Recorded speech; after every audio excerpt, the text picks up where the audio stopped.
Iman, pengetahuan, dan pelayanan. Apakah perbedaan antara agama Kristen dengan agama yang lain? Ialah kita adalah agama yang berinti iman, bukan berinti kelakuan. Jikalau semua agama mempunyai satu pikiran yang paling substansial, yaitu apa yang harus aku perbuat sehingga aku boleh diperkenan oleh Tuhan Allah atau dewa di dalam imanku, maka penekanan kepada kelakuan-kelakuan sebagai kewajiban hidup sebagai manusia menjadi inti dasar daripada seluruh sistem agama mereka.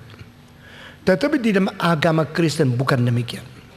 Karena barang siapa yang tidak mungkin memperkenan Tuhan karena kelakuannya mempunyai kelemahan, semua boleh dibenarkan karena iman.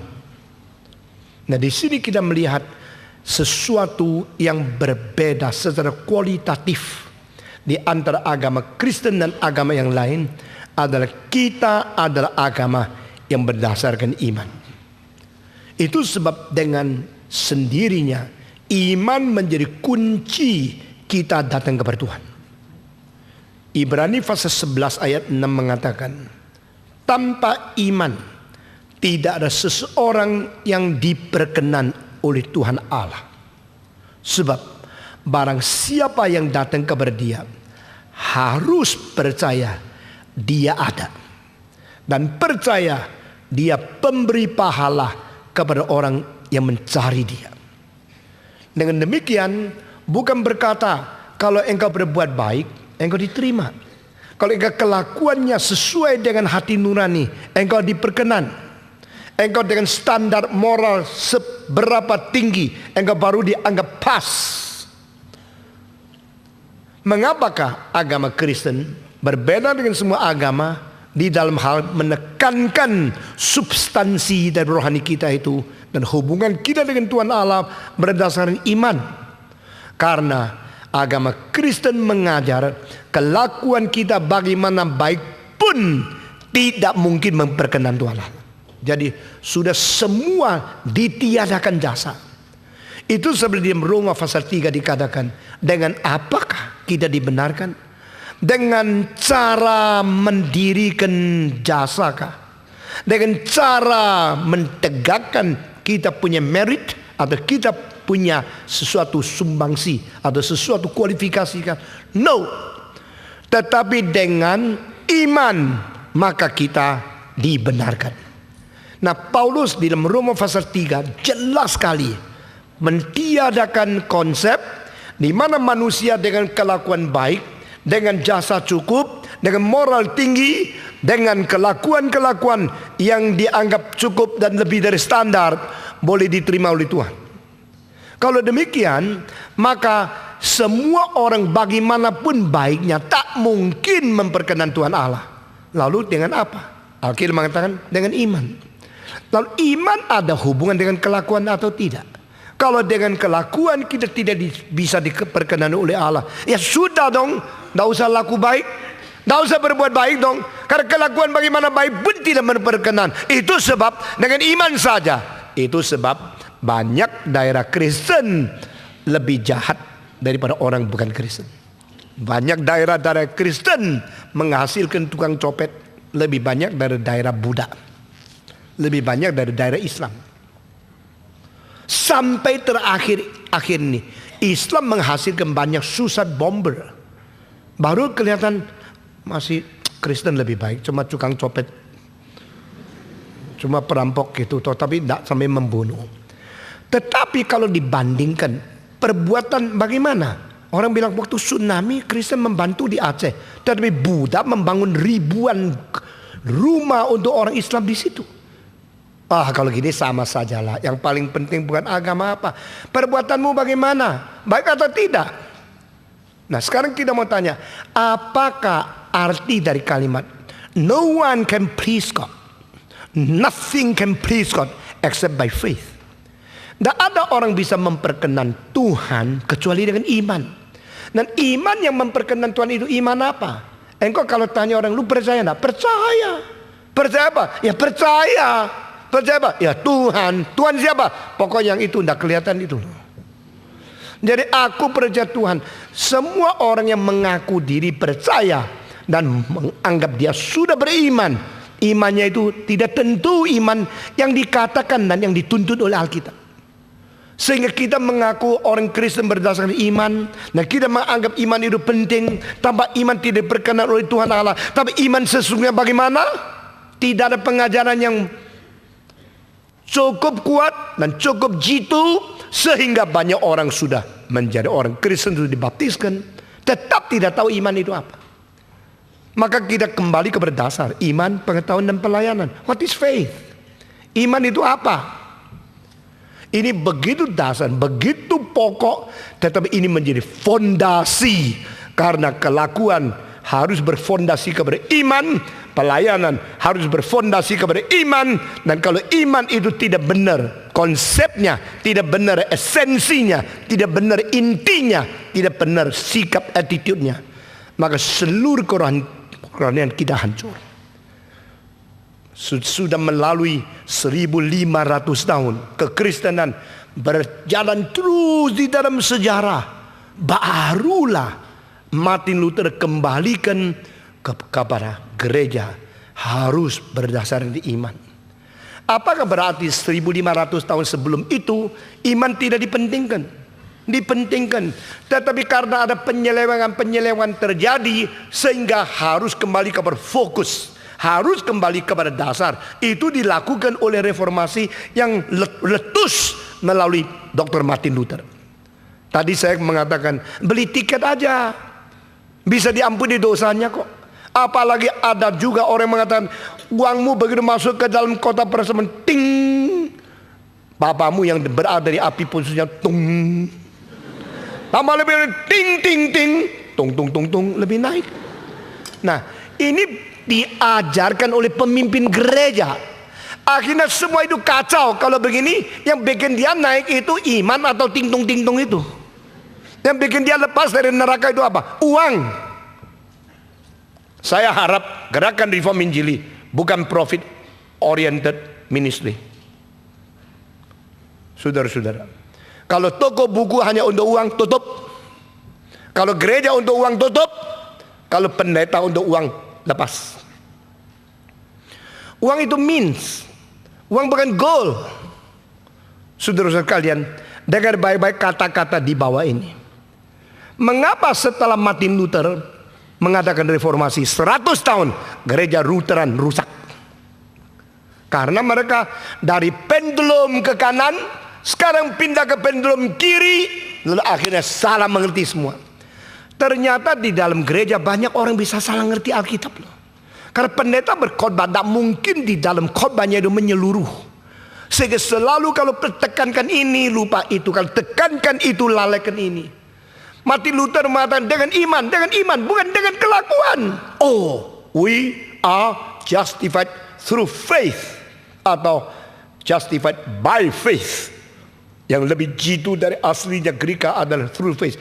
Kita dibenarkan melalui iman, iman, bukan kelakuan.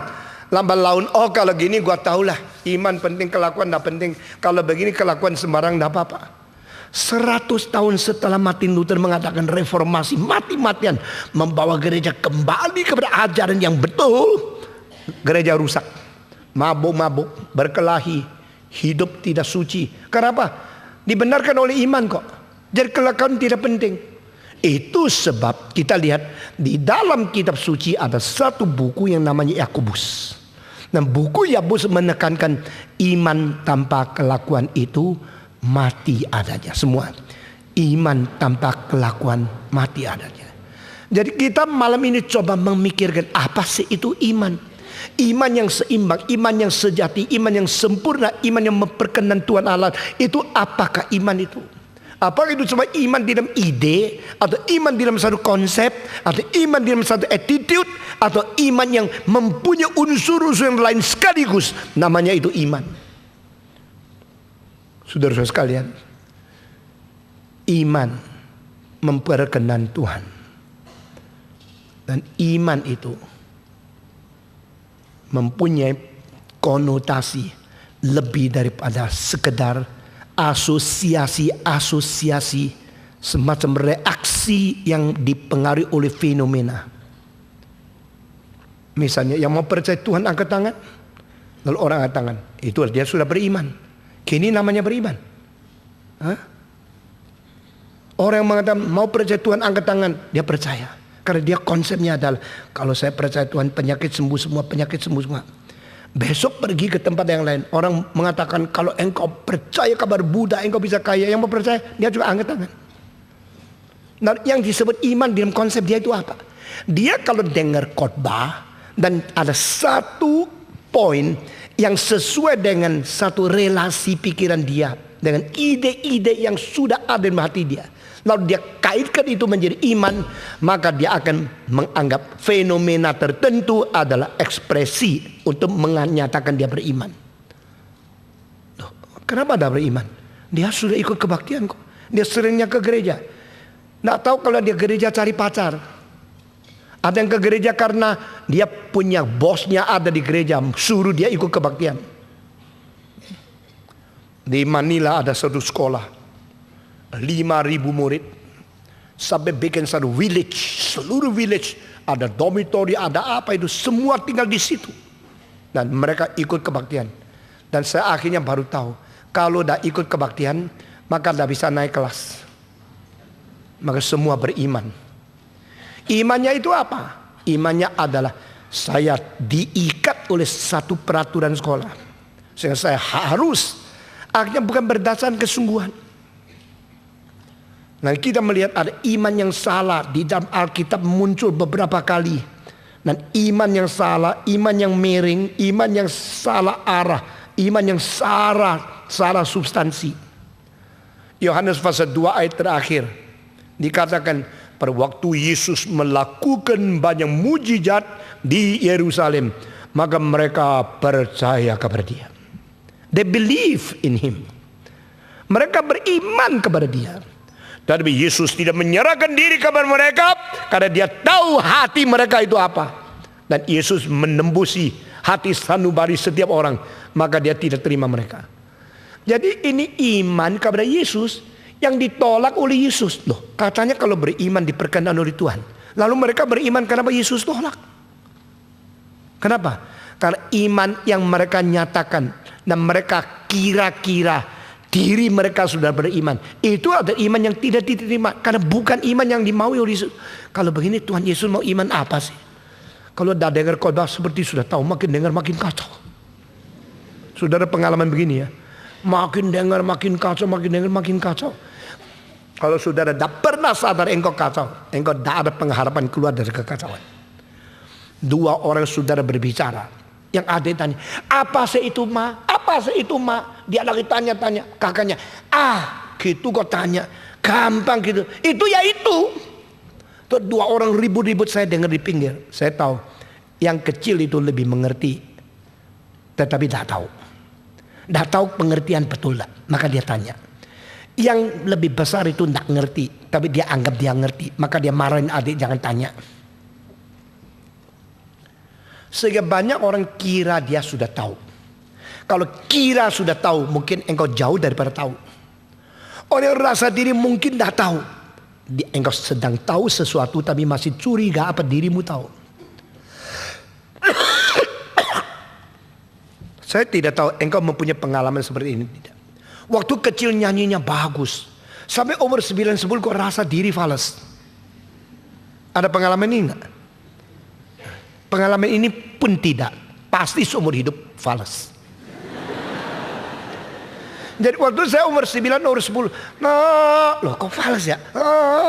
Waktu saya mundur dulu, waktu saya kecil tidak pernah fales kok. Seorang guru mengatakan, waktu kau kecil tidak pernah tahu dirimu fales, bukan tidak pernah fales. Sekarang engkau mulai tahu dirimu fales, engkau akan lepas daripada fales. Oh gitu ya. Saya mulai memperhatikan. Oh benar. Nah saudara-saudara, nah inilah namanya tahu, ndak tahu, tahu, ndak tahu, tahu, atau tahu, ndak tahu, ada ndak tahu. Ini epistemologi Kristen. Epistemologi itu penting sekali di dalam seluruh sistem pelajaran filsafat. Saudara-saudara, yaitu pengetahuan tentang pengetahuan. The knowledge about the nature, the source, the authority, and the category of knowledge. Itu namanya epistemologi. Mengenai epistemologi, Konghucu mewakili orang timur mengatakan satu kalimat yang penting sekali. Socrates mewakili orang barat mengatakan satu kalimat yang penting sekali. Tapi Alkitab mempunyai teori lebih tinggi daripada filsafat timur maupun barat. Konghucu mengatakan, kalau tahu bilang tahu. Kalau dah tahu ngaku dah tahu, itulah tahu. Ikut 1, 2, 3. Kalau tahu mengatakan tahu. Kalau dah tahu ngaku dah tahu, itulah tahu. Sudah dah tahu pura-pura tahu itu paling kurang ajar. Ayo ikut.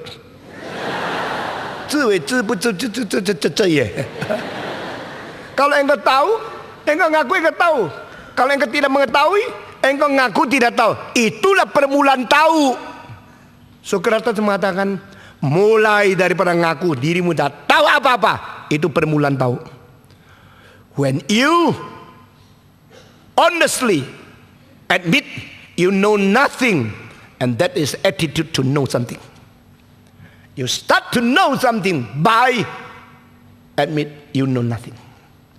Maka orang di dalam Delphi mengatakan, di antara seluruh Greka orang paling berbijak itu Konghucu. Nah, orang tanya dia, are you the wisest man, the most learned, the most knowledgeable man in the whole Greek? Please let me know, what do you know? Socrates mengatakan, I know nothing, but only one thing I know. You know nothing but one thing. That thing must be very important to make you so knowledgeable. Aku tidak tahu apa-apa kecuali satu. Yang satu itu apa? Ayo coba ngomong. Engkau cuma tahu satu. I know nothing but one thing. That thing is the only thing I know. That is, I know nothing. Saya tidak tahu apa-apa kecuali saya tahu satu. Yang satu-satu yang saya tahu yaitu saya tahu bahwa saya tidak tahu apa-apa. Inilah orang berbijak. Orang bijak tidak rasa diri bijak. Itulah kebijakan. Orang bodoh rasa diri pintar. Itulah kebodohan. Jadi engkau melihat orang pintar, mungkin dia bodoh sekali.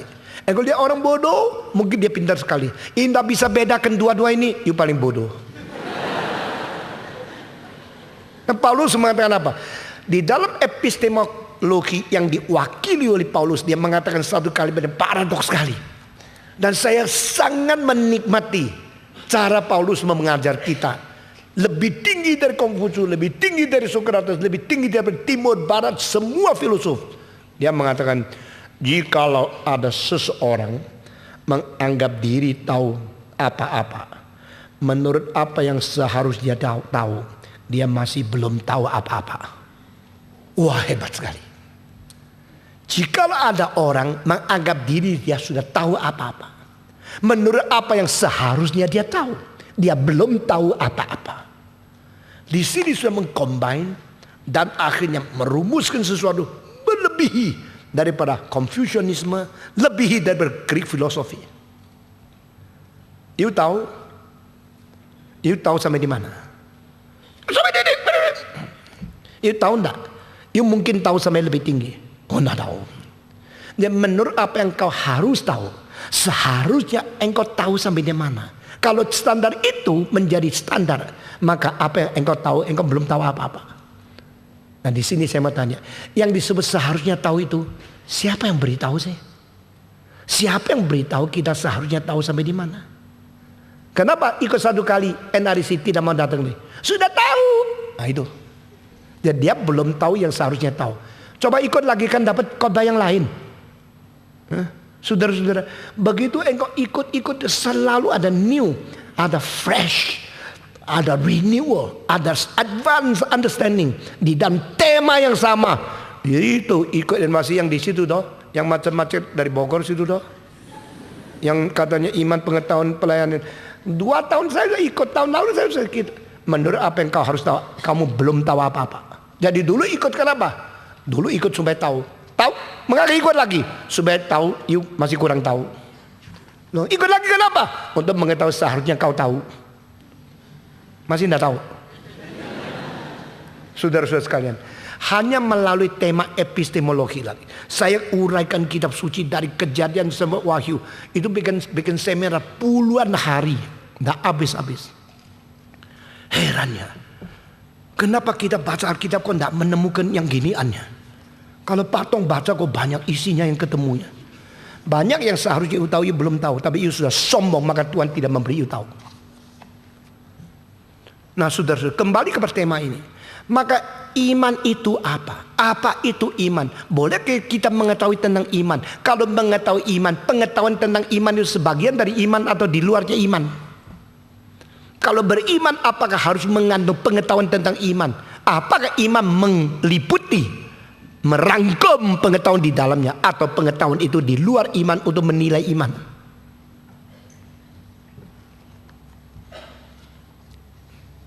Setelah 100 tahun salah mengerti tentang iman yang timbul di dalam Lutheran Church, mengakibatkan daerah Protestan hidupnya, kelakuannya semua begitu brengsek, begitu jelek, begitu kompromi, sehingga ditertawakan oleh orang-orang Katolik. Itu loh reformasi. Saudara-saudara sekalian, jadi iman menjadi sesuatu perlawanan dengan kelakuan kah? Kalau beriman berarti kelakuan tidak penting kah? Mengapa Tuhan Yesus sendiri mengatakan orang Farisi 1 minggu 2 kali puasa, memberikan perpuluhan, mereka tidak berzina, mereka tidak menodong orang lain, mereka tidak memeras uang dari orang miskin. Ini baik nggak? Bagus dong. Siapa berani katakan engkau sudah memberikan perpuluhan? Angkat tangan. Kau berani jadi orang Kristen? Waktu saya membaptis orang, janji memberikan perpuluhan enggak? Kamu yang menjadi workers 700 lebih orang, tidak ada satu yang angkat tangan engkau memberikan perpuluhan. Besok pulang. Kamu tidak lebih baik dari orang Farisi. Iman, kelakuan di mana? Yesus berkata, orang Farisi itu berdoa di hadapan Allah, berani mengatakan, aku tidak zina, aku tidak memeras, aku memberikan perpuluhan, aku berpuasa 2 kali, aku tidak seperti pemabuk cukai. Kelakuannya bagus enggak? Bagus. Tapi Tuhan Yesus berkata, jikalau perbuatanmu, kebenaranmu tidak melebihi orang Farisi dan tidak melebihi kebenaran mereka, engkau tidak bisa masuk surga. Kita mungkin dah semua masuk neraka. Jangan main-main. Lu kira, lu tahu, lu sudah Kristen. Itu menurut pikiran, menurut tahumu. Jikalau Alkitab mengatakan menurut apa yang kau harus tahu, kau seharusnya tahu, kau belum tahu apa-apa, maka Kierkegaard mengatakan seorang Kristen satu-satunya sudah disalib, yaitu Yesus. Seluruh dunia ada orang Kristen. Begitu banyak orang namanya Kristen, imannya apa? Saya percaya Tuhan. Ada yang cuma mau kesembuhan, ada mau kekayaan, kesuksesan, lalu memperalat agama Kristen menjadi topeng. Aku orang beriman. Tuhan mengatakan, aku tidak percaya. Lu percaya sama gua? Cinta sepihak. Aku tidak mempertaruhkan diri kepadamu. Aku tidak akan membawa engkau ke Firdaus. Aku membawa perampok itu. Itu iman sungguh. Kau iman palsu. Karena perampok itu tidak disembuhkan. Doanya tidak dikabulkan. Dia tidak diturunkan dari salib. He get nothing. Dan dia tahu Yesus itu Raja. Iman itulah yang membawa dia ke Firdaus. Diterima oleh Yesus Kristus. Loh, kalau gini iman apa ya? Itu betul-betul tidak kesempatan mempunyai perbuatan kelakuan apa-apa yang baik. Karena sudah no time. Final. Hang on the cross. No more opportunity. No more opportunity to do good. Tidak ada kesempatan, tidak ada saat, tidak ada waktu, tidak ada lagi satu kali diberikan toleransi untuk turun sebentar berbuat baik lalu naik surga. Tidak ada. Betul-betul secara kelakuan dia sudah tidak layak, tidak mungkin. Tapi secara iman dia full. Dan iman dia tidak mendapatkan apa-apa. Loh, aku beriman supaya dapat hidup kekal kok. Aku beriman supaya mendapatkan kesembuhan. Aku beriman supaya mendapatkan kembali. Oh Tuhan, aku percaya kepadamu, tolong aku. Iman untuk mendapat sesuatu. Perampok itu tidak dapat apa-apa, tapi imannya diterima. Dan Yesus bukan sedang mau menyerahkan diri kepada dia. Yesus janji, I and you, you and I, we go together and we enjoy paradise. Enter into paradise. Lalu iman itu apa? Waduh, betul-betul makin dengar makin kacau loh. Dari saya ini selama ini tahu iman itu apa. Saudara-saudara, mari kita mempunyai sikap tidak rasa diri sudah cukup tahu. Mari kita mempunyai kerendahan diri mengatakan, Tuhan, saya banyak hal tidak tahu. Saya mau belajar. Tetapi cilakanya, waktu engkau rasa diri tidak tahu, lalu engkau sembarang ikut kebaktian, ditipu oleh pendeta yang lebih tidak tahu, engkau menjadi lebih bodoh dan lebih cilaka. Itu sebab sumber pengetahuan yang mengkoreksi inosensi engkau, sumber kebenaran yang membuat engkau dipelajari, diajar sampai menjadi pengetahuan, itu absahnya, keresmiannya dia sampai di mana, itu penting sekali. Nah, ini tugas dari gereja reform. Ini tugas dari gerakan reform. Kita mengajar, mendidik generasi ini, dan supaya orang yang datang ke kebaktian-kebaktian, baik seminar, penginjilan atau kebaktian minggu, mendapatkan pengertian tentang kebenaran yang sejati. Saudara-saudara sekalian, setelah 100 tahun reformasi, Jerman menjadi negara yang sangat jelek kelakuan, perbuatan, kebiasaan, moral, etikanya. Maka timbul beberapa orang, satu namanya Zinzendorf, seorang namanya Franke, satu namanya Spener. Kedua orang yang saya sebut di belakang ini adalah profesor-profesor di universitas. Dan mereka bukan hanya mempunyai pengertian di dalam dunia akademik. Mereka mempunyai pekaan di dalam hubungan dengan Tuhan Allah, mempunyai kerohanian yang baik. Maka mereka mulai mendirikan semacam perubahan untuk mengganti, mempertingkat itu kerusakan orang-orang reformasi yang kelakuannya jelek. Mereka akhirnya mempentingkan hidup suci pribadi, hidup berdoa pribadi, hidup persekutuan antara orang suci dan orang suci, dan sungguh-sungguh merenungkan kitab suci. Ada saat teduh, berdoa, bersekutu, beriman sungguh-sungguh, membaca kitab suci, dan harus memberitakan Injil kepada orang lain. Laman laun gereja menjadi dua macam. Semacam dibenarkan oleh iman, kelakuan tidak penting. Semacam enggak, saya harus suci, saya harus hidup. Mesti ada retreat, mesti ada sependalaman, PA dan sebagainya. Mulai dari situ. Dan orang-orang ini menjadi orang yang seperti gereja sejati di tengah-tengah gereja yang palsu. Seperti kelompok rohani di tengah-tengah kelompok namanya rohani tapi tidak rohani. Lalu orang kritik, ini sombong, mesti gitu baru Kristen ya. Lu kira gua bukan Kristen ya? Gua dari dulu Kristen. Mesti ikut persekutuan itu ya. Mesti ikut memahal Alkitab. Mesti ikut NRIC ya. Orang sombong, sok lu ya. Lu kira lu gereja. Lalu orang mentaruhkan kelompok itu disebut the gereja di dalam gereja. Ecclesia in ecclesia. Karena gereja sudah ada gedungnya, sudah semua orang anggota sudah ada, sudah ini saya anggota gereja. Nah percaya coba lihat capnya uskup yang mentabiskan pendeta, yang baptiskan saya pendeta gereja besar. Lu kira gua bukan Kristen? Lu baru Kristen. Itu gereja di dalam gereja. Nah itu namanya pietisme. Pietisme itu memperbarui kerohanian, menekankan hidup suci, menekankan ada sesuatu hubungan pribadi dengan Tuhan melalui baca kitab suci, berdoa dan bersekutu dan mengabarkan Injil. Ini semua baik. Tapi apakah ini mungkin mencapai seluruh jemaat gereja yang bersurat anggota mencapai akan standar itu? Nah mungkin. Karena apa? Karena seolah Tuhan sudah memperbolehkan. Di dalam gerejanya ada lalang dan ada gandum.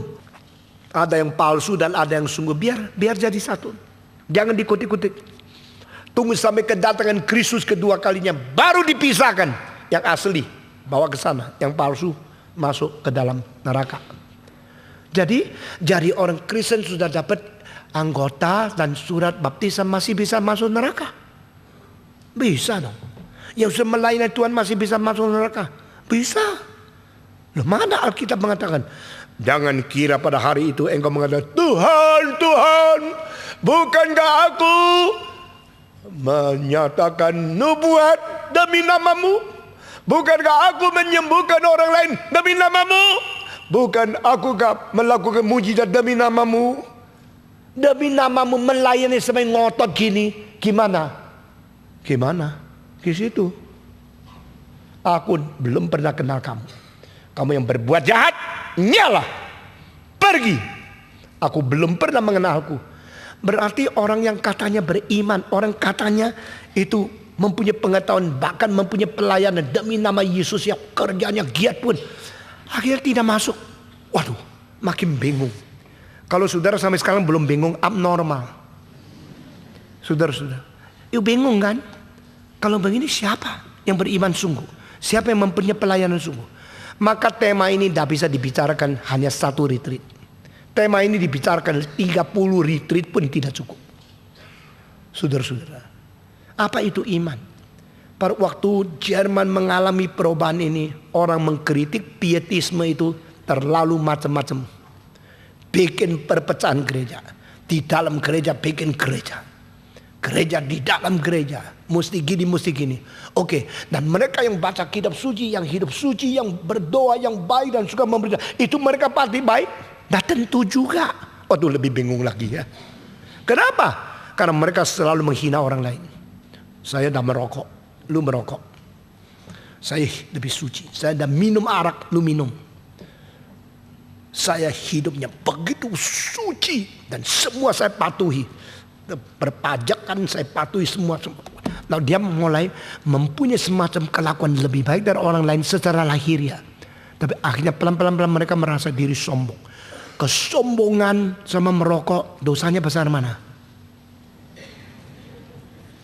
Hah? Sombong ya?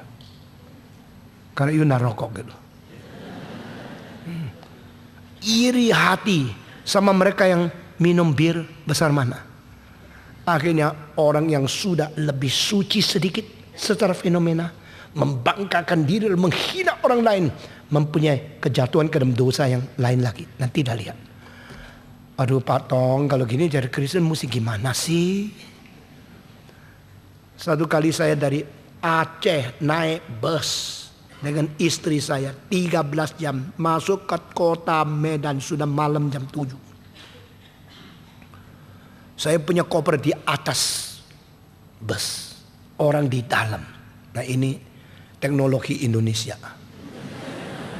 Begitu sampai di Medan ada daerah orang Kristen, ada daerah bukan Kristen. Lalu orang bilang, stop, koper saya yang warna coklat coba turunin dong, diturunin. Stop di sini, yang itu yang pakai tali itu talinya hijau coba turunin. Saya ketakutan kalau diturunin punya saya yang diambil gimana. Saya bilang, Bapak perhatikan koper saya ya. Yang ada kunci yang kuning, yang itu hitam itu. Coba perhatikan. Dia jawab satu kalimat. Saya melongo. Pak, tenang aja. Di sini kopermu tak mungkin hilang. Ini sedang daerah Islam. Aman. Nanti kalau masuk daerah Kristen itu bahaya. Nanti kalau lewat tempat Kristen saya akan perhatikan kopermu baik-baik. You tenang aja. Gua sampai tak berani kasih tahu dia saya hamba Tuhan. Dia bilang kalau gini orang Kristen banyak Tuhan sama you pendeta kepala perampok itu. Jadi bungkep langsung melongo. Nggak bisa ngomong apa-apa. Apakah itu namanya daerah Kristen? Kenapa begini? Maafkan yang dari Medan ya. Saudara-saudara, saya pernah mengatakan, itu banyak pelacur yang cantik-cantik dari daerah Kristen, dari Manado. Karena di sini orang bagus-bagus. Benar. Tapi apa artinya Kristen beriman? Iman itu iman apa? Iman kalau tidak ada hubungan dengan kelakuan, lalu iman apa? Kalau ada hubungan dengan kelakuan, bagaimana? Mengapa orang Farisi berkelakuan baik ditolak sama Yesus Kristus? Mengapa orang yang namanya beriman tidak berkelakuan seperti diterima? Nah, itu apa itu? Kalau gini agama Kristen bisa mengacaukan banyak pikiran dan bikin orang menghina dan orang pusing dan tidak tahu bagaimana menanggapi. Saudara-saudara sekalian, iman sebagai benih yang menghasilkan kelakuan, dan iman sebagai satu pengakuan bibir lain. Justru jikalau kamu beriman di dalam mulut saja dan tidak kelakuan, itu ibadah. Hanya cognitive understanding, hanya confession of faith in your word, in your mouth, tapi bukan iman yang sejati. Pada hari itu engkau tidak heran ada orang mengatakan, Tuhan, Tuhan, aku tidak kenal dia. Orang menyebut Tuhan, Tuhan salah. Tak menyebut juga salah. Katanya kalau panggillah Tuhan, seru nama Tuhan, dalam nama Tuhan, panggil nama Tuhan, engkau pasti diselamatkan. Ini kan Roma pasal 10 mengatakan, barang siapa menyebut nama Tuhan, dia akan diselamatkan. Kalau begini gampang dah. Ayo, orang mati, panggil Tuhan, Tuhan, Tuhan, panggil. Tuhan, mati. Puji Tuhan. Sebelum napas terakhir masih 2 kali panggil Tuhan. Lalu Alkitab berkata, barang siapa yang menyeru nama Tuhan, dia diselamatkan. Menurut ayat itu. Tetapi baca lagi ayat 7 dari Matius, menyebut Tuhan, Tuhan. Yesus bilang, apa lu? Saya tidak pernah kenal kamu. Jadi dari mana kita mengetahui kalau dia menyeru nama Tuhan itu beriman atau tidak beriman? Paulus mempunyai kunci. Kunci Paulus adalah, jikalau bukan tidak digerakkan Roh Kudus, tidak ada orang menyebut Yesus itu Tuhan. Kalimat Paulus ini menyimpulkan kedua ini. Jadi kalau dia menyebut Tuhan, Tuhan berdasarkan semacam pengertian kognitif dan confession di dalam bibir mulut, itu pengakuan bukan iman sejati. Tapi iman sejati adalah sudah dengar firman Tuhan lalu digerakkan oleh Roh Kudus. Roh mendesak dia dan mengaku Yesus dari Tuhan. Mengapa Paulus mengatakan di dalam Roma pasal 10, barang siapa yang menyeru nama Tuhan, dia diselamatkan. Dan khusus muncul di dalam antara 13 surat yang ditulis oleh Paulus cuma di Roma. Karena apa? Konteks. Di dalam kerajaan Romawi yang disebut Tuhan itu cuma satu, Kaisar. Semua orang itu milik Kaisar. Di dalam seluruh wilayah kerajaan Roma, semua penduduk itu adalah miliknya Kaisar. Sehingga kalau mau menikah, Kaisar melihat mempelai perempuan begitu cantik, dia pinjam 1 malam, besok kembalikan, engkau mesti taat. Itu yang dilakukan oleh Kaisar Caligula. Caligula selalu mentidurin mempelai orang lain. Berapa hari baru kasih. Karena semua itu miliknya Kaisar.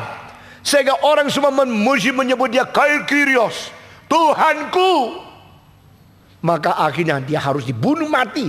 Karena meskipun menurut kebiasaan waktu itu Kaisar memiliki segala sesuatu, tapi apa yang dia kerjakan keterlaluan, melanggar akan hati nurani manusia, melanggar hukum alam semesta, melanggar akan kemungkinan manusia menerima, maka dia harus dibunuh mati.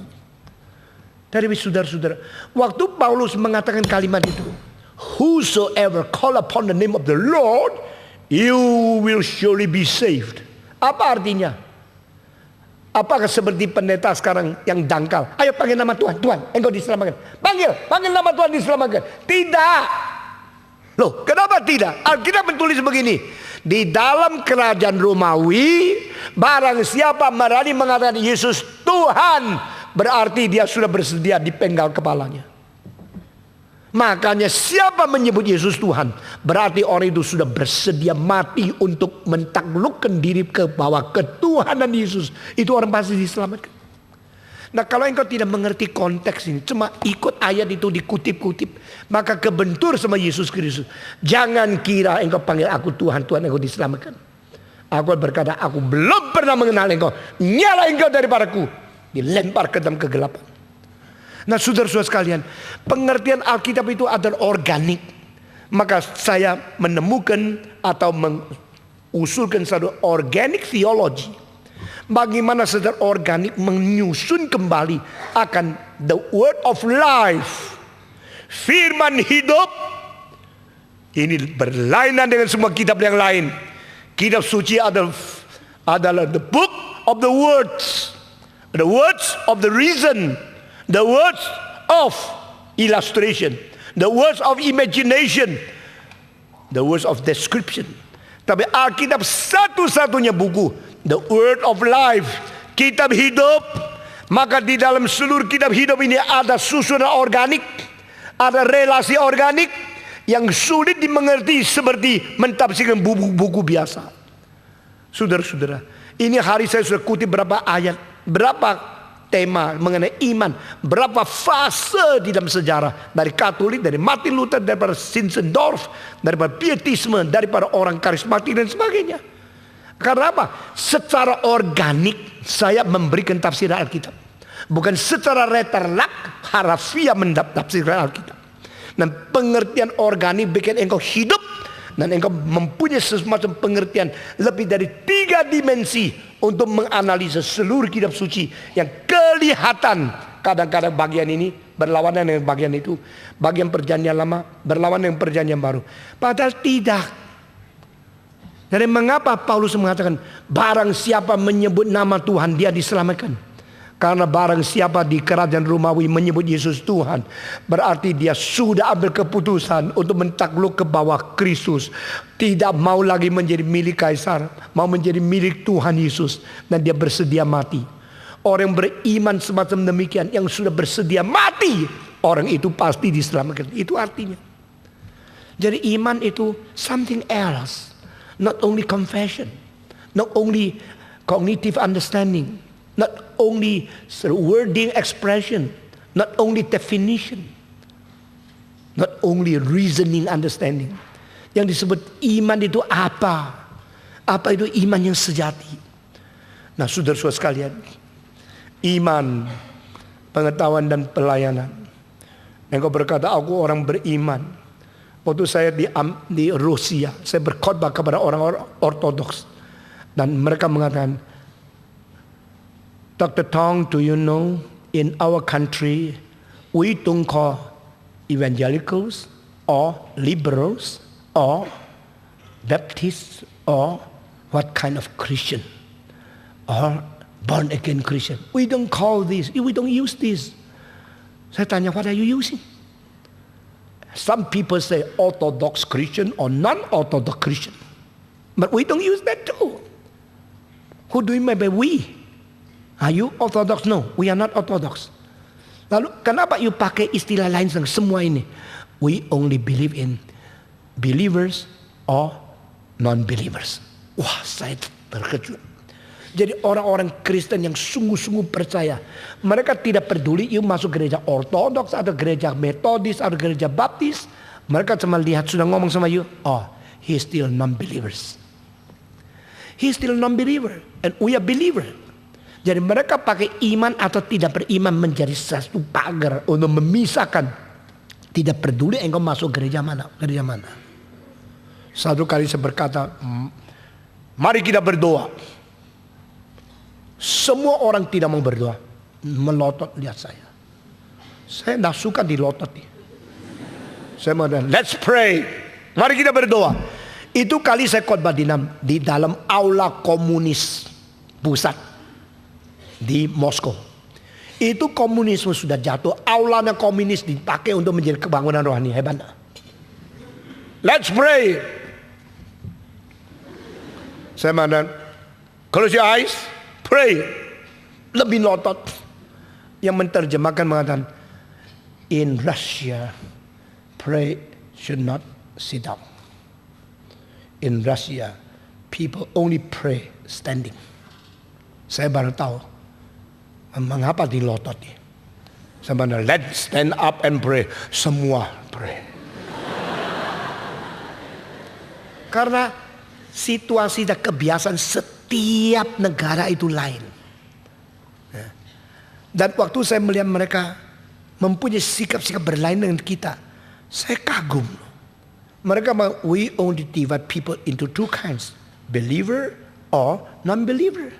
Percaya atau tidak? How do you know he's a believer or non-believer? We talk to them. Within 2-3 minutes, we know he's a believer or non-believer.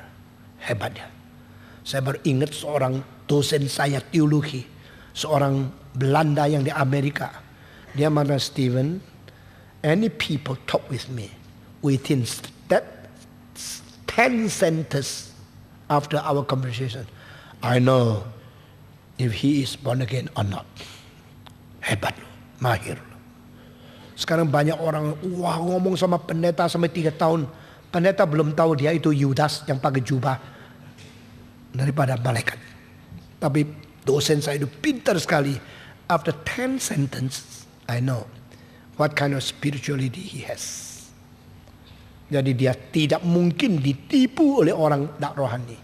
Orang Rusia mengatakan, kita tahu. We immediately know if he's a believer or he's not a believer. Karena apa? Ada tanda-tanda yang peka sekali mereka tangkap. Lalu kita kembali ke tema ini lagi. Iman itu apa? Sekarang perhatikan ya. Iman yang menuju kepada Tuhan Allah yang sejati. You believe in the true and living God. Percaya kepada Tuhan yang sejati dan yang hidup. Yang sungguh-sungguh, yang hidup. Barulah iman itu disebut iman. Engkau mempunyai kepercayaan. Tapi kepercayaan kepada objek yang salah itu tidak menjadi iman. I deeply believe. I am so profoundly and deeply convinced. I believe deep in my heart. Aku percaya sungguh-sungguh. Tapi yang kau percaya itu objeknya salah. Itu Tuhan tidak anggap you beriman. Saya mau tanya. Orang yang jalan sesat, jalan enggak? Jawab dong. Orang yang jalan sesat sama orang jalan betul, sama-sama jalan enggak? Jalan ya. Mungkin yang sesat lebih cepat. Karena dia kok belum sampai. Jamnya sudah sampai, belum sampai. Jadi dia lebih cepat jalannya. Ya. Those who are walking astray, they probably walk faster than they are walking on the right way. Karena jalannya sudah betul, dia pelan-pelan jalan, waktunya masih ada, santai-santai aja. Tapi yang di tempat yang salah jalan-jalan, waduh, saya pernah jalan 1 jam cari satu rumah, belum dapat. Dan hari itu betul-betul cilaka. Saya di mana? Di Irlandia. Sudah bawa buku 48 buku. Lalu naik kereta api sampai turun. Saya kira lewat segini bengkok 2 sudah sampai. Akhirnya rumahnya sama. Saya makin bengkok makin jauh. Makin bengkok makin jauh. Udah akhirnya semua rumah sama. Nomornya bukan. Balik lagi. Bukan. Balik lagi bukan. Waduh itu 48 buku berapa kilo? Bayangkan. Waktu itu masih muda. Setiap hari saya lebih muda dari hari esoknya. Itu kira-kira 16 tahun yang lalu. Tahun 90. Wah sampai itu keringatnya semua penuh. Belum ketemu. Paling cilaka 20 menit lagi saya mesti berangkat pergi khotbah. Belum tahu. Jadi itu jalannya ngotot, angkanya berat. Sekarang mulai mengkutuk tadi kenapa beli buku. Kenapa tadi beli buku. Mau tak lempar saya, mau tak bawa pulang berat. Mau jalan cepat tak tahu arahnya. Wah itu pertama kali saya puji Tuhan. Puji Tuhan. Kenapa puji Tuhan? Karena otak kita sudah isi begitu banyak buku. Tetap beratnya sama. Puji Tuhan ya. Coba lihat dari kecil baca ratusan buku, ribuan buku, pok jadi kepala gini, makin lama makin lama gini, 1000 buku di dalam jadi begini. Engkau begitu jalan, plung, langsung balik, karena kepala terlalu berat. Aduh, harus saya cara Tuhan hebat tuh. Itu kalau di dalam komputer, saya sih nggak ngerti komputer. Kalau komputer gua tahu. Di dalam komputer yang data banknya besar itu mahal, betul nggak? Yang memorinya banyak itu mahal, betul nggak? Ya, kalau gini otak gua mahal dong. Gua isi banyak di dalam. Dan ini baru gimana isi tetap berat. Beratnya tetap sama. Wah, gua baru tahu manusia goblok. 48 buku itu kira-kira 25 kilo. Berat luar biasa. Dan sudah sama anjing hampir sama. Belum sampai-sampai. Saudara-saudara, orang yang jalan salah, dia jalan enggak? Jalan. Orang yang imannya salah, beriman enggak? Beriman. Tapi hadapan Tuhan, no. Itu bukan iman. Iman adalah iman jikalau objeknya benar. Ini Alkitab. You call upon wrong God, you do not have faith in God. Yang disebut iman kepada Tuhan adalah iman kepada Allah yang sejati, Allah yang hidup, Allah yang benar, Allah yang sang pencipta. Itu baru iman. Dengan demikian kita melihat banyak orang kasihan pergi ke Gunung Kawi. Banyak orang kasihan sekali, mereka ke kelenteng, mereka beriman, tapi imannya salah. Iman mereka lebih hangat, lebih gila, lebih sungguh-sungguh.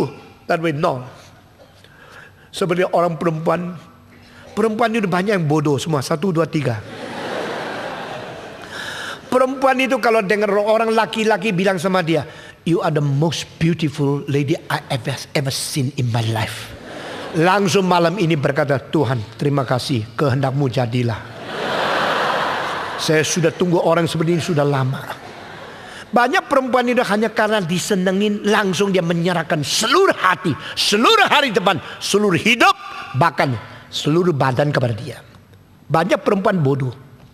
Kenapa? Waktu engkau dengar kalimat inosensi, engkau kira dia jujur. Dia baru mengatakan kalimat itu tadi pagi kepada 3 orang. Kemarin kepada 8 orang. Itu sudah menjadi bahasa lidah. Yang dia kata, you are the most beautiful lady. Lalu engkau memberikan hatimu yang cuma 1 loh. Ini tunggal loh. Oh, I give it to you. Goblok gak? Goblok kan? Saya sudah 3 hari lagi, mana jantungku, hatiku yang kuberi kepadamu. Kapan lu kasih aku ya? Aduh, jangan gitu dong.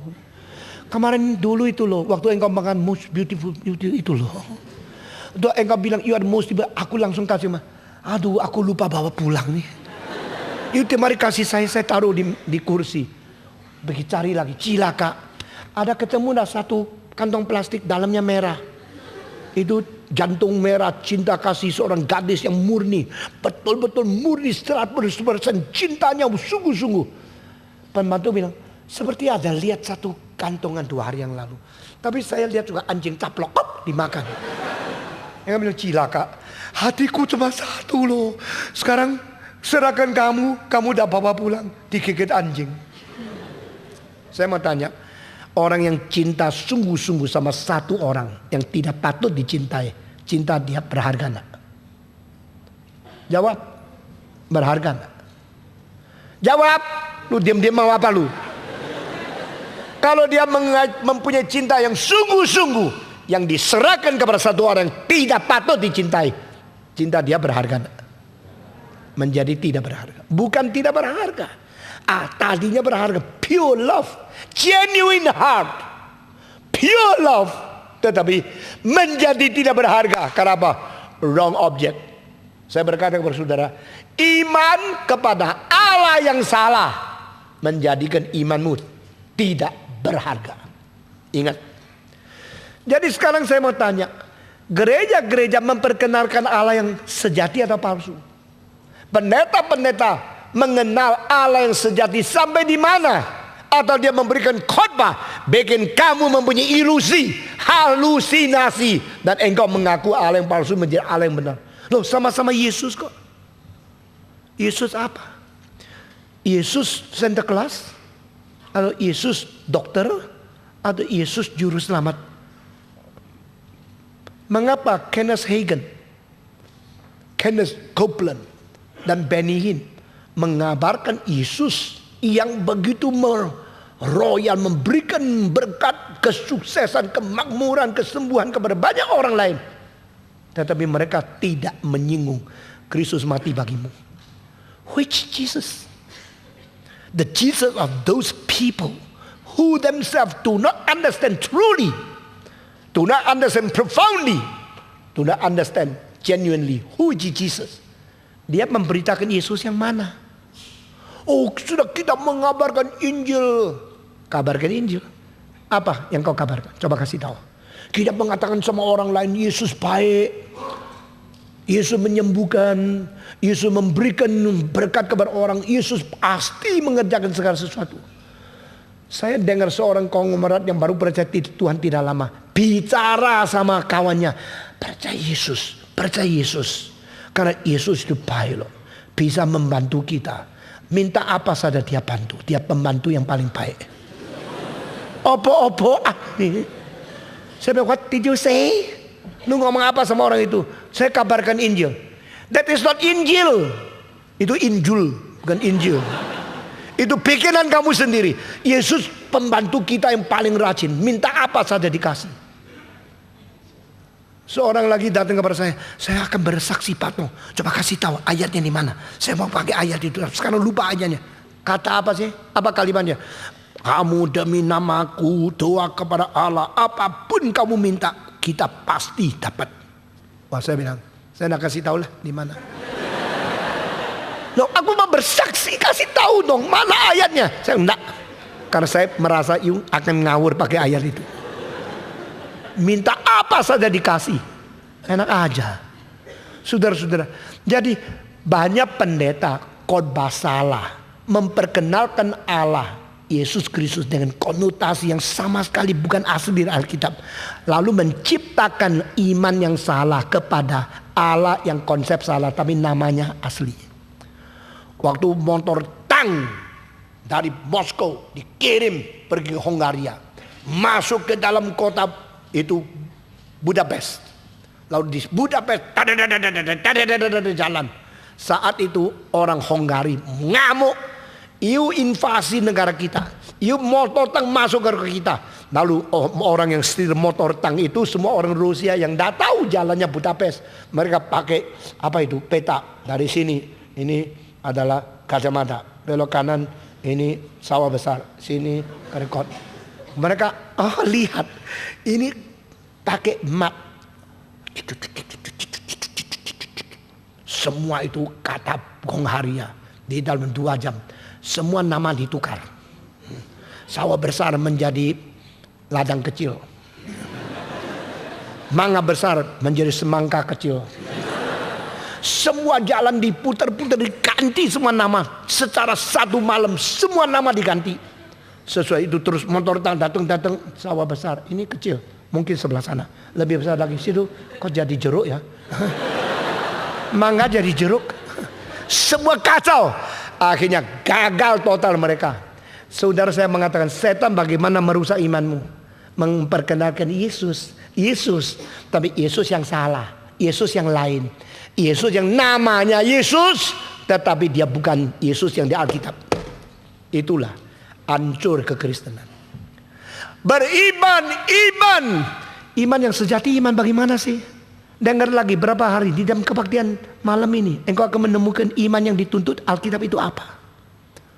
Saudara-saudara, Roma pasal 4, yang diimani oleh Abraham adalah Allah yang membangkitkan orang mati menjadi hidup. Allah yang menciptakan tidak ada menjadi ada. Nah, Abraham itu bapak semua orang yang beriman. Semua. Abraham bapak semua orang beriman. Jadi yang dipercayai oleh Abraham itulah Allah yang sejati. Dan Abraham percaya Allah yang sejati dia mahal apa? Bukan saja right object, right content of faith. Nah di sini kita mulai menemukannya. Iman kepada Tuhan Allah yang mana? Yesus bukan Santa Claus. Yesus bukan hanya tabib. Yesus bukan hanya pemberi berkat. Yesus adalah yang menebus dosa kita. Maka kabar Injil tentang Yesus tidak kabarkan tentang kematian, kebangkitan dia dan darah dia menghapus dosa manusia. Belum mengabar Injil. Mengenal Yesus yang tidak mati dan tidak bangkit. Bukan Yesus yang sejati. Mengenal Tuhan Allah yang mengabulkan semua doa, minta apa saja diberikan. Itu bukan iman yang sejati. The right faith is to the right object of faith. The right faith is to point to the right God. And the right God is the God we understand through His right revelation. Melalui wahyu Allah baru kita kenal Allah. Ada seorang pria melihat seorang wanita cantik sekali naik skuter, dari belakang lampunya gini. Hatinya ikut gini. Kejar terus, itu kelihatan bagus sekali. Sesudah akhirnya lamar, akhirnya pacaran sama dia, lalu menikah sama dia. Sudah menikah sama dia. Malam pernikahan itu dia bilang, saya ada kebiasaannya, kalau sebelum tidur mesti beres-beres dulu. Silakan beres-beres dulu. Dicopot alis palsunya. Dia kaget. Yang saya lihat bagus kok alisnya nggak ada ya. Copot lagi rambut palsunya. Loh, ini siapa ini? Ini istriku lah. Dan saya begitu betul-betul baik-baik, nggak sentuh dia sampai hari pernikahan selesai. Baru mau tidur sama dia, kok ada copot-copotan ini. Lalu copot kacamata, copot alis, akhirnya copot muka. Baru tahu orang tua itu. Tapi pakai muka gadis yang bagus. Lalu terakhir kurang sedikit, masih sudah selesai. Mari kita bicara. Muka sudah lain. Waktu lihat dia naik skuter dari belakang, lihat rambutnya gini bagus. Kok jadi gini ya? Dia masih kurang satu, copot gigi palsu. Wah, baru tahu jalan karuan. Tahu kan? Ini masih cinta sama saya atau tidak? Dia langsung semaput, saudara-saudara. Maka saya tidak mau memperkenalkan Yesus yang ada topeng. Ngerti tidak? Saya mau memperkenalkan Yesus yang sungguh-sungguh, yang asli, supaya imanmu bukan dibangun di atas penipuan. Sekarang banyak orang katanya masuk gereja, katanya sudah dibaptis, katanya sudah Kristen, katanya sudah tahu, katanya beriman, katanya melayani. Padahal Yesus yang dia tahu namanya sama, lain, di dalamnya lain. Reform mau bawa kita kembali kepada firman yang asli. Return to the Bible to understand the true God and true work of Him and true way of understanding, true interpretation through the true revelation of the true God. Ini penting. Sungguh. Itu bikin imanmu berarti. Saya akan menutup dengan satu lelucon lagi. Hari ini engkau sudah macet berapa jam? Saya bikin sedikit penghiburan kepadamu. Di kota Florence terjadi kira-kira 20 tahun yang lalu. Ada dua ibu melahirkan anak di satu rumah sakit. Sesudah melahirkan, akhirnya dua bayi dibawa oleh dua suster mandi di lap. Lucu gitu dua bayi. Sesudah lucu dilap, bersihin, copot dia punya name tag yang ikat di sini. Sesudah habis mandi pasangkan dulu. Waktu mau pasang, prak, jatuh. Dua itu yang taruh di pinggir itu kesenggol, dua-duanya jatuh. Waduh, yang mana ini ya? Name tag yang mana punya ini, yang mana punya itu. Kalau pasang salah, bisa pergi ke mama yang salah. Iya toh? Akhirnya ragu-ragu. Waduh, suster itu bilang, saya kira ini punya ini, kira. According to what I know what I know. Kembali ke epistemologi tadi ya. Kalau Konghucu mengatakan tidak bisa, if you know you say no, you don't know say don't know. Don't say what I know, kira-kira no, tidak boleh itu. Ya. Kalau you tidak tahu, Socrates mengatakan you mesti mengaku, tidak tahu. The only thing I know is what I don't know. Paulus mengatakan according what do you think you know, according what you should know, you still do not know. Dia bilang pokoknya no-noan. Lalu sudah dipasang, dia diam. Tapi malam itu dia kerasa tidak enak. Kalau salah kasihan loh. Mama gendong bayi bukan dia punya. Lalu besok kalau diperiksa bukan dia punya. Lalu suaminya mencurigai dia berzina sama orang lain. Semua karena hari ini. Tapi I don't know. Suruh pasang lagi gimana ya. Nah kalau sudah salah pasang lagi itu puji Tuhan. Tapi kalau sudah betul pasang lagi lebih salah bagaimana? Udah kasihkan dia aja. Bocap. Hari kedua memang waktunya bawa pulang. Mama bawa pulang satu anak. Mama bawa satu pulang anak. Sudah bawa pulang. Aduh sayangnya ini anak bayi yang saya lahir sekarang sudah boleh bawa pulang. Bawa di sayang. Ngomong cerita yang dia tidak ngerti. Nyanyi-nyanyi yang dia tidak tahu fales. Pokoknya ibu itu sayang anak terus saya. Sudah 2 bulan kemudian si suster ini rasa tidak bisa hidup. Aku minta mereka kembali periksa darah. Paling sedikit tahu sedikit. Waktu itu belum ada cara DNA tidak ada. Waktu diperiksa darahnya daripada itu tipe darahnya ternyata salah. Lalu panggil 2 pasang suami istri datang ke rumah sakit. Suster ini mengaku salah, bilang sama kepala rumah sakit. Kepala rumah sakit menjelaskan kita harus jujur. Tempo hari itu ketukar nemtek sehingga anakmu itu adalah anak dia. Anak dia itu adalah anakmu. Jadi bagaimana? You mesti kembalikan bayi kepada dia dan ambil dulu anakmu yang asli. Nggak mau. Sudah sayang. Tatap muka. Sudah 2 bulan. Nggak lihat dia saya tidak bisa hidup. Yang satu. Mestinya ngamuk kan.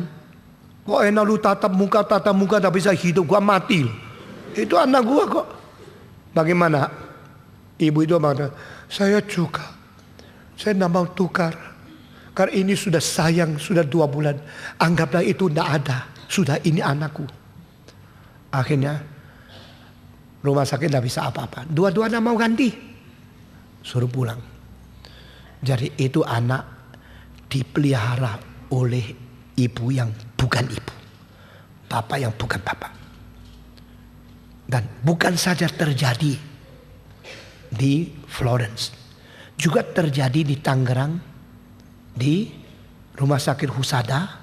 Sehingga papamu mungkin juga bukan papamu. Loh kok ketawa gimana toh? Coba lihat mukanya kan lain sekali ayo. Mungkin engkau papanya musuhmu. Anak daripada papamu musuhi papamu. Tapi karena sudah kadung lihat sudah biasa. Kalau begini bagaimana? Nah saudara-saudara. Itu sebab banyak orang percaya kepada Allah yang salah. Tapi dia rasa sudah nyaman. Nah apa-apa lah, salah ya salah. Sudah kadung dia mukanya sudah seneng. Muka apa? Kuankong.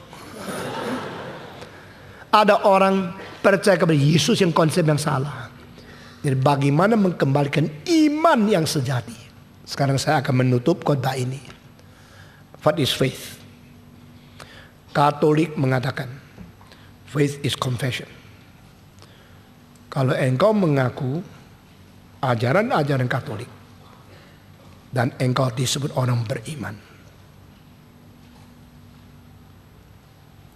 Iman yang sejati turun dari Rasul.